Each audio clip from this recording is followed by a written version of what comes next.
para uma mente, uma percepção do século XXI, que é ao mesmo tempo menos aguerrida, mas ao mesmo tempo mais hipócrita, porque a gente talvez não viva dessas guerranças aqui, dessas guerrilhas, embora o tráfico no Brasil está lá matando no Rio de Janeiro, a segurança pública mata covardemente a população, mas a gente não é uma população de guerra, né?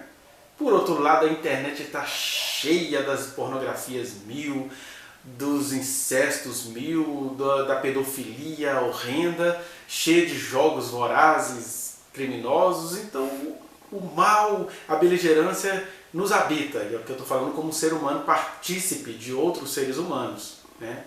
Se você ou eu não fazemos isso é outra coisa, mas a gente está dentro desse caldo de pessoas que fazem isso. Por que eu estou enfatizando isso? Porque, primeiro, Deus chamou Sansão. A gente já viu isso em vídeos anteriores. Deus escolheu Sansão no ventre materno e deu a ele critérios de existência. Ele era um nazireu vitalício. Não podia fazer algumas coisas como provar do produto da uva, nem bebida forte, e nem cortar os seus cabelos, nem tocar em morto, como os nazireus não podiam fazer. No caso dele, isso era vitalício.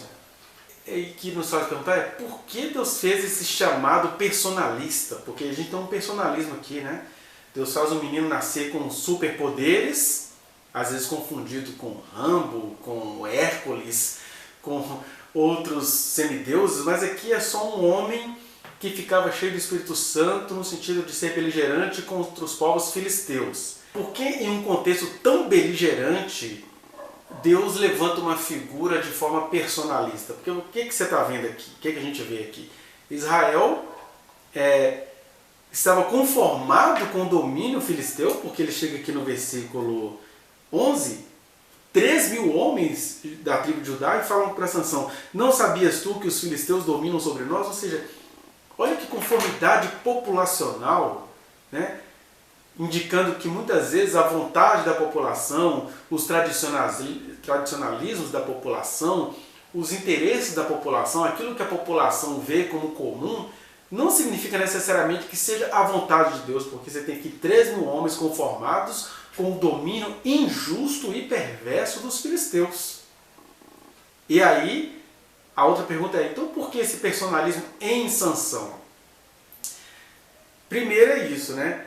Sansão vem de uma sequência histórica onde os israelitas, né, a Liga das Tribos Israelitas, eles preferiam não buscar ao Senhor, então eles elegiam para si homens segundo suas fantasias, segundo as suas forças, segundo as suas conveniências, homens que eram ricos, que tinham muitos filhos, muitas mulheres, etc. Temos falado isso nos vídeos anteriores acerca do livro dos Juízes. Aí Deus dialoga com esse povo: é assim que vocês gostam de viver? Conforme a sorte da vida, conforme aquilo que eu chamei para vocês não viverem? Porque esse povo e todo aquele que ouve a palavra do Senhor foi chamado para viver em comunhão com Ele, né? Para viver conforme o que Ele nos revela em meio a um mundo cão. Os seres humanos gostam de ser seres humanos, sobretudo no pior sentido do termo, de serem espertalhões, de serem, a gente é até solidário, mas logo vocês vão vendo aí as empresas transformando solidariedade em estrategismo, né? Responsabilidade social é uma empresa que investe em meio ambiente, em natureza, em obras sociais para ter descontos nos impostos, é responsabilidade social. Então, os seres humanos sem Deus, os seres humanos apenas com ciência, e aqui eu não estou aqui difamando a ciência, estou dizendo de seres humanos que abandonam Deus para ficar apenas com a ciência. Eles são assim estrategistas, seja da administração, do que há de pior da psicologia, né? A programação neurolinguística. Nenhum psicólogo honesto fica se utilizando de programação neurolinguística para poder ganhar dinheiro em cima da população, né? Mas pregadores que abandonaram o seu domicílio, que não falam mais com Deus, eles usam isso para impressionar multidões, para falar o que a multidão quer. E aí o que Deus faz? No meio disso tudo ele levanta um ícone. Tinha nada de interessante em Sansão. O que tinha de interessante em Sansão era a presença do Senhor. Eu até me arrisco a uma fantasia, porque o texto não diz da força do Sansão, não fala que ele tinha um físico de halterofilista. De repente Sansão era uma ferpa magricela e que ficava forte, porque dizia-se, o texto bíblico diz que ele era movido pela força do Senhor, então de repente ele não tinha nem aparência nem formosura conforme se costuma agir no reino de Deus, né? Ou em diálogo com os filisteus, de repente ele tinha uma aparência física. O que a gente sabe na verdade é que ele era aparentemente sem noção. Ele abraçou essa filosofia do sem noção porque ele não cumpriu nada do seu nazereado, mas a pergunta continua: por que Deus promoveu uma personalidade personalista? Não que o Sansão quisesse atrair as atenções para si, mas as atenções acabavam sendo atraídas para ele, porque você tem aí 3.000 homens que, ao invés de entender isso, olha, Deus levantou um entre nós com uma força para fazer chacota com os filisteus e seus terrorismos. E sabe o que é mais interessante disso tudo? É importante a gente enfatizar, quando Deus levanta esses ícones tipo Sansão, que em momentos de muita alienação, onde os judaístas entregam o seu ícone dado por Deus, se tem alguém ali que foi dado por Deus àquele povo, foi Sansão. Do mesmo jeito que eles entregam esse ícone, eles não conseguem entender que Deus, ele levanta pessoas estranhas em tempos estranhos. De maneira que o Sansão significa, não adianta num período de governos corruptos você vir com cientificismo. Um governo corrupto já ganhou. Ele fez a população toda duvidar da ciência, zombar da ciência. Sabe o que eu estou sabendo nesses dias? Tem gente muito querida que está doida para ficar doente só para tomar cloroquina porque o meu ídolo falou que a cloroquina cura.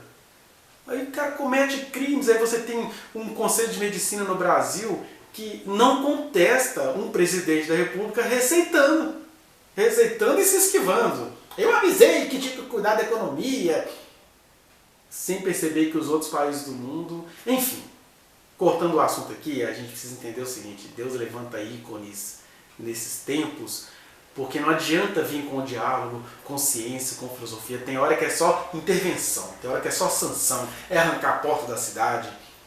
É igual fazer o profeta Elias: pega todo mundo, taca fogo na seara dos filisteus, né? Apareceu um leão, tem que ser rasgado, porque ele apareceu, eu não estava caçando ele apareceu para me atacar, eu preciso atacá-lo. O que é isso na vida social, na aplicabilidade do dia a dia?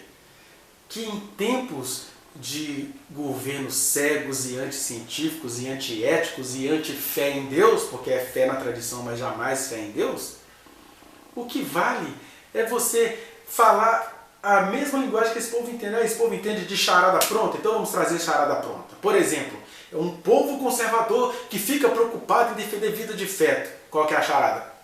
Quem Deus quer que nasça, nasce. Nós tínhamos que nos preocupar com crianças e crianças e crianças que estão sendo estupradas por seus parentes. Mas aí você é mal, você está falando... Meu amigo, se não nasceu, não nasceria.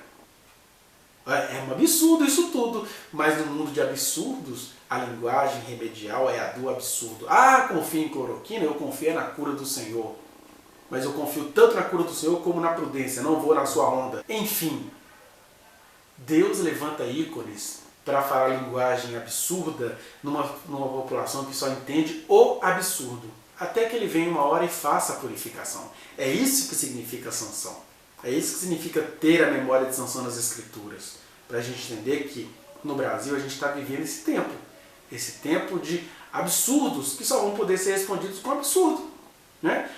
Bandido bom é bandido morto, então por que você fica aí domesticando os seus muitos bandidos? Você tem um ministro da Economia que está escondendo pecados políticos que ele cometeu, ou melhor, crimes econômicos. E aí vem a justiça e fala assim: é proibido falar desse crime do BTG Pactual. Aí você tem um pastor pregador levantado por Deus que se envolveu sexualmente com uma pessoa e agora fica difamando essa pessoa. Alguém tem que se levantar e encarar no nome do Senhor. E Deus levantou pessoas assim, mas o povo faz igual os judeus aqui. Sansão, você sabe que o nosso tempo agora é de ser dominado. Olha, se o seu tempo é de ser dominado, isso é um problema seu. Eu estou aqui no nome do Senhor. E eu não estou caçando briga com ninguém não, mas se chegar em mim, vai levar na mesma linguagem que consegue entender. né? Enfim, eu poderia ficar aqui dando muitos exemplos, mas isso é que significa o personalismo de Deus na vida de Sansão. Que a gente está achando que é personalismo de Sansão, mas não é.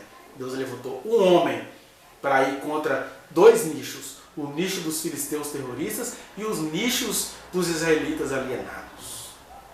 E assim Deus vai fazendo cumprir a sua palavra. Não quer dizer que ele concorde com as coisas desse jeito, mas é porque ele é amor e ele vai condescendendo com a linguagem que cada geração vai entendendo.